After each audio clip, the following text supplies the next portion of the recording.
आप रहिए कि ज्ञान का विषय तो बन रहा है और हम नकली मन से कहते हैं हम तो ज्ञायक है। ज्ञेय बना नहीं है वो, ये मायाचारी है। जब आपको ध्रुव अवेद भगवान आत्मा ज्ञेय ही नहीं बना तो आपने कैसे कह दिया कि मैं ज्ञायक हूं, मैं ध्रुव हूं। और इसीलिए आपकी परिणमन नहीं बदल रही। ये अनंतानुबंधी मायाचारी है। अब कितनी बड़ी बात कह रहा हूं, ये सबने रटा हुआ है, सुना हुआ है, ज्ञेय नहीं बना। बेटे ये लड्डू खाओ, मीठा है। अब खाया नहीं, हमने कैसा है, मीठा। तो हमने तो खाने को कहा था खाओ बेटा, अब कहो खा के मीठा। हमने कहा तुम ध्रुव हो, रट लिया ध्रुव है। पूरी सत्ता में हम बैठा है, इसी में पूरा एम बैठा है। कल दोपहर में जितना भी संवाद समझ लो हमें कहना पड़ा है, वो इसलिए हो रहा है कि आप प्रवचन ठीक से नहीं सुन रहे।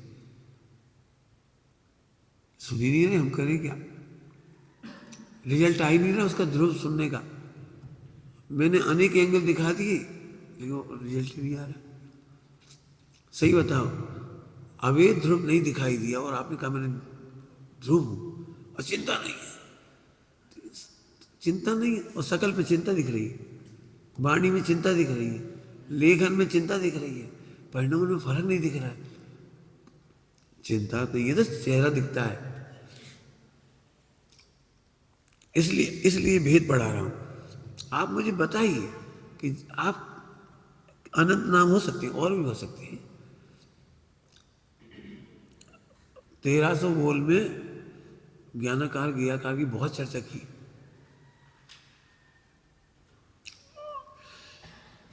आइए सबसे पहले आश्रयभूत स्वयं, इसकी चर्चा यहां भी होगी। यदि आपको ये दिख रहा है पूरे जिनागम में तो आप मोक्ष आपके हाथ में है।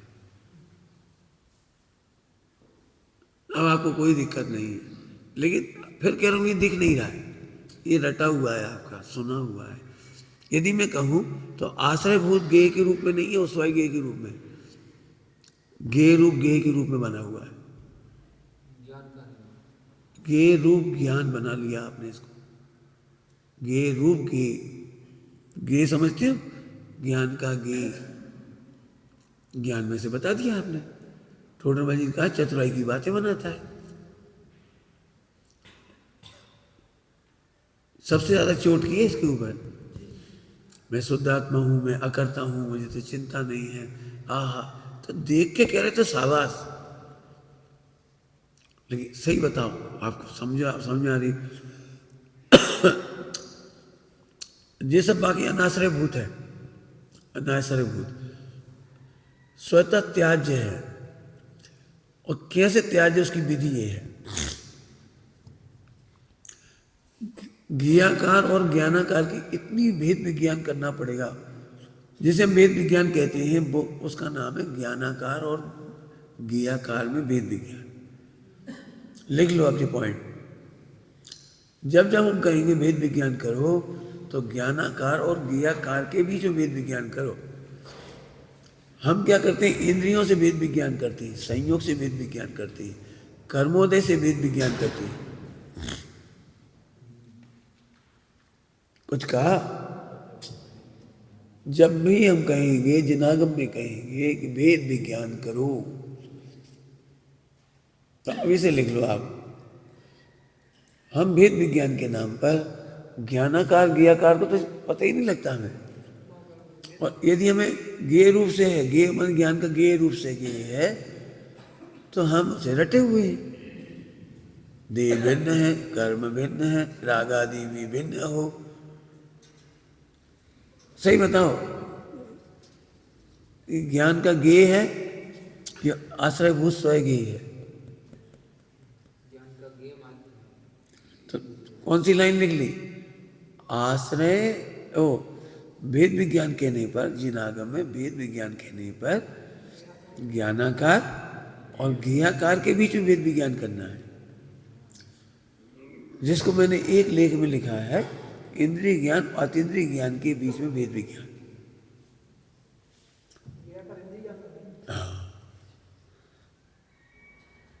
ज्ञेयाकार ज्ञेयनिष्ठ है और ज्ञानाकार ज्ञान निष्ठ है। ज्ञानाकार में ज्ञान की निष्ठा है और ज्ञेयाकार ज्ञान में ज्ञेय की निष्ठा है। पहले पढ़ा चुकी है। अभेद अनुभूति की बात करते हैं, हाँ जो ज्ञान सामान्य जो हो रहा है उसमें जो भगवान आत्मा आ रहा है तो वो अभेद अनुभूति नहीं कहलाएगी। है ना, वही तो कह रहे हैं।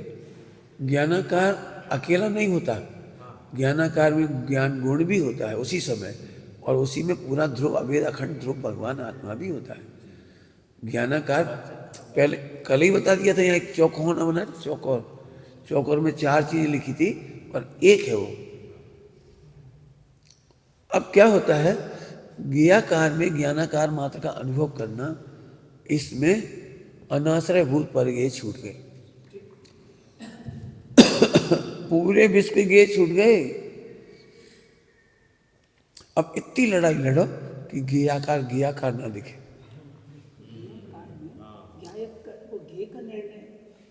वो तो है ही, पहले कर चुके अपन। अभी बताओ कि ज्ञानाकार का ही दूसरा नाम तो ज्ञेयाकार है, तो फिर ज्ञेयाकार क्यों कहें? हम हाथी खा रहे ऐसा क्यों कहें? हम शक्कर का हाथी खा रहे ऐसा क्यों कहें? शक्कर का हाथी खाने में भी हिंसा का पाप है। हम हाथी मन के क्यों खाएं? शक्कर खाओ ना। तो शक्कर खाते हैं तो ज्ञानाकार है, और हाथी खाते हैं, बोल के बोलो किसी विद्वान के सामने, किसी के सामने, ये मैंने शक्कर वो हाथी का सूंड खाई, हाथी की टांग खाई, बोलो तो आपत्ति होगी। तो आपको ज्ञेयाकार में ज्ञानाकार दिखने लगा। पहले क्या दिख रहा था हमें? ज्ञेय का निर्णय। और हमें क्या पता है? ये नहीं, ज्ञेयाकार है। वो तो ज्ञानाकार का ही दूसरा नाम है। ज्ञेयाकार तो ज्ञेय की उपाधि से आया है, ज्ञेय के उपचार से आया है। यहां तो ज्ञान ही ज्ञान भरा, मेरी ज्ञान तरंगों में बस ज्ञान ही ज्ञान भरा। यह ज्ञेयाकार है क्या? उसके बीच की विधि, हाँ जो ज्ञेयाकार में हाँ ज्ञेय का निर्णय है, हाँ उसमें ज्ञानाकार मात्र का अनुभव, ये बहुत बड़ी विधि। यही तो कह रहे हैं। अब हम समझ लो, मंथन कर करके आपको सीधी बता रहे हैं, तो इसको गहराई से पकड़ो। अभी भी लोगों को लगता है पढ़ाई की क्या जरूरत है, पढ़ तो लिया अपन ने। मैं नहीं समझता हूं कितनी गहराई से पढ़ने की जरूरत है। तो फिर से बोलो, ये तो ज्ञानाकार है। ज्ञेयाकार तो बताया ही ज्ञानाकार की प्रसिद्धि के लिए है।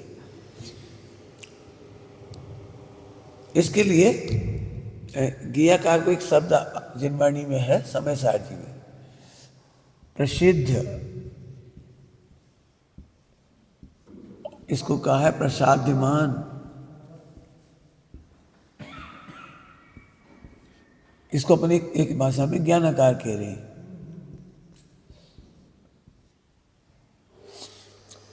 ये काय के लिए प्रसिद्ध था? इसके लिए। ज्ञेयाकार कहने का प्रयोजन तो ज्ञानाकार सिद्ध करना था। हाँ, ज्ञेयाकार कहने में ज्ञेयाकार नहीं कहना था हमें। ज्ञेयाकार के माध्यम से ज्ञानाकार को प्रसिद्ध करना था। प्रसाद्यमान तो ये था, पढ़ लो उठा के परिशिष्ट में, प्रसिद्ध प्रसाद्यमान, ये तो प्रसाद्यमान था। अब ये वेद विज्ञान की शक्ति है, हमें तो पता ही है। अब तुम्हें 24 घंटे ज्ञानाकार दिखाई देगा, तो फिर अब तुम्हारी साधना चालू हुई। मुझे ज्ञेयों से क्या लेना, मुझे ज्ञेयों से क्या लेना, ज्ञेयाकार से भी क्या लेना। बस समझ में आ गया? भी आया? तो ये बहुत ध्यान रखने की बात है, ये मेहनत है। अब इसकी चर्चा मैं अभी कर रहा हूं यहाँ पर, इसलिए जानबूझ के लिखा है स्वता त्याज्य। यहाँ लिख रहे हैं बुद्धिपूर्वक त्याज्य। अब बुद्धिपूर्वक त्याज्य, आप बताओ जिनवाणी पढ़ते समय आपको कौन सा ज्ञेय हावी होता है? शास्त्र पढ़ते समय कौन सा ज्ञेय भाषित हो रहा है? अब ये तुम जानो, इंद्रिय ज्ञान एक अच्छा लगता है। अब ये तुम जानो, हमें नहीं मालूम। हम तो तुम्हें भेद बता रहे हैं। जिन वाणी में अभी तो मेरे इतने लिखे, और भी मिल जाएंगे नाम जितने मेरे अभी अभी आज समय में उतना कह दिया। 1 2 3 4 5 6 प्रकार के हैं, मान लो अभी हैं। तो आपको कौन सा दिखाई देता है? जैसे हम ध्यान की चर्चा करते हैं तो हमें लगता है बुद्धिपूर्वक प्रकट करने लायक या प्रकट करने लायक, मन ये तो है बुद्धि, वो हे करने लायक। तो हम ध्यान के नाम पर अमुक अमुक का हे करने लगते हैं, उपाधि तो करते ही नहीं है। उपाधि का क्या मतलब है, इसे भी सुन लो सब। आश्रय का मीनिंग लिखो। आश्रय का मीनिंग,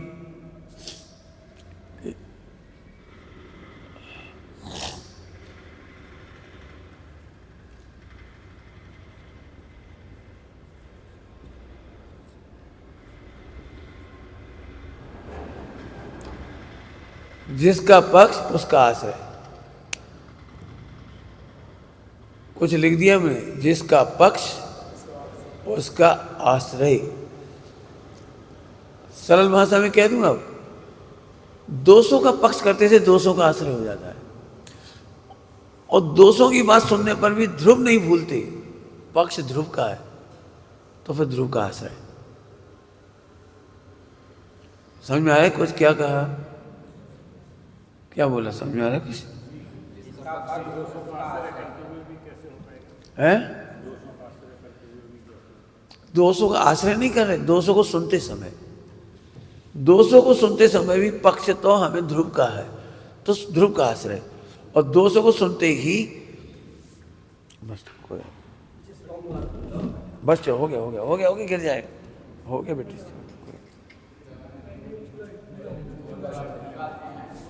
बस बस चलो चलो समझो आप। मान चलो आपको हमने कोई कमियां बताई तो कष्ट हुआ, तो मोह को कष्ट हुआ। तुम्हारा पक्ष यदि ध्रुव में है तो मोह को कष्ट हुआ। मोह को तो कष्ट होना ही है, कसाय को तो कष्ट होना ही है। कमियां सुनने के बाद कसाय को तो कष्ट होना ही है। एक लाइन पूरी हुई, अभी दूसरी लाइन।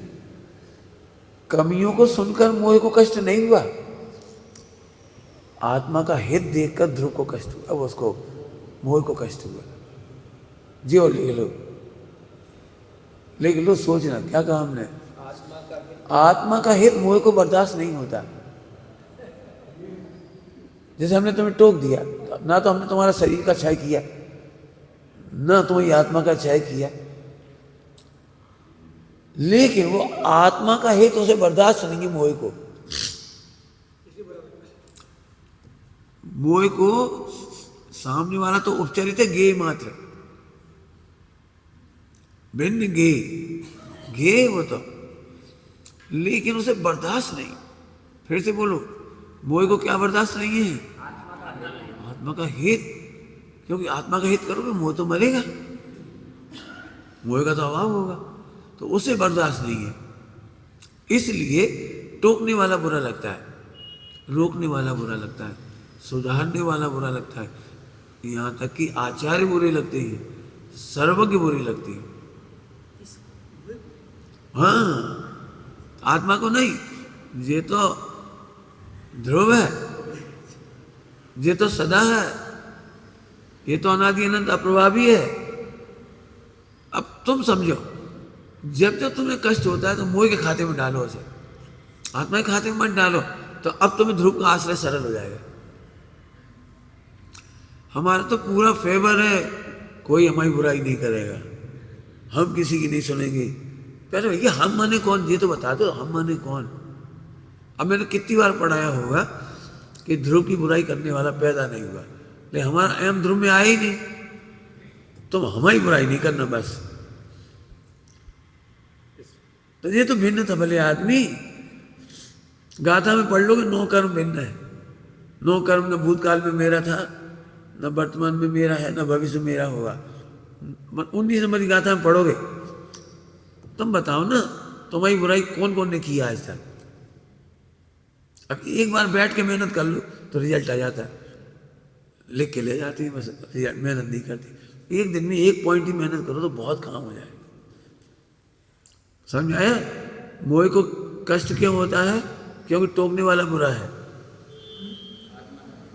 अरे कोई तंबाकू खाता हो और प्रवचन में तंबाकू, एक चौकी लगा दे, एक तंबाकू खाता हो और तंबाकू का निषेध सुन करके तंबाकू खाने वालों को गुस्सा आती है। क्या समय साजी ने यही लिखी है? अरे इधर देखो कहा कर रहे बस। समझ में आया? क्या तंबाकू ही लिखी क्या समय साजी ने? और कुछ नहीं लिखा है। गुस्सा आने लगती। यदि हम कहें भगवान ने कहा है तो भगवान ने तो सबकी कही, कौन हमारी अकेली कही? सभी तो गलती कर रहे, कौन हम अकेले गलती कर रहे? पता नहीं। मैंने उसको फौरन गुस्सा आता है। अब सर्वज्ञ की सुन के गुस्सा आता है, आचार्यों की सुन के गुस्सा आता है। तो कभी ये मत समझो कि कोई दुखी हो रहा है तो हमसे दुखी है, वो अपने मोह से दुखी है। ऐसे दुखी है? मोह क्यों दुखी है? क्यों टोकने वाला खराब है? मोह का मतलब ही है, मोह के दो अर्थ बोलो। दर्शन मोह का मतलब क्या है? नहीं, तुम जल्दी बोलने से जी। ध्रुव की श्रद्धा नहीं करने दे, इसका मतलब दर्शन मोह को बर्दाश्त नहीं है, तुम ध्रुव की श्रद्धा कर। चारित मोह,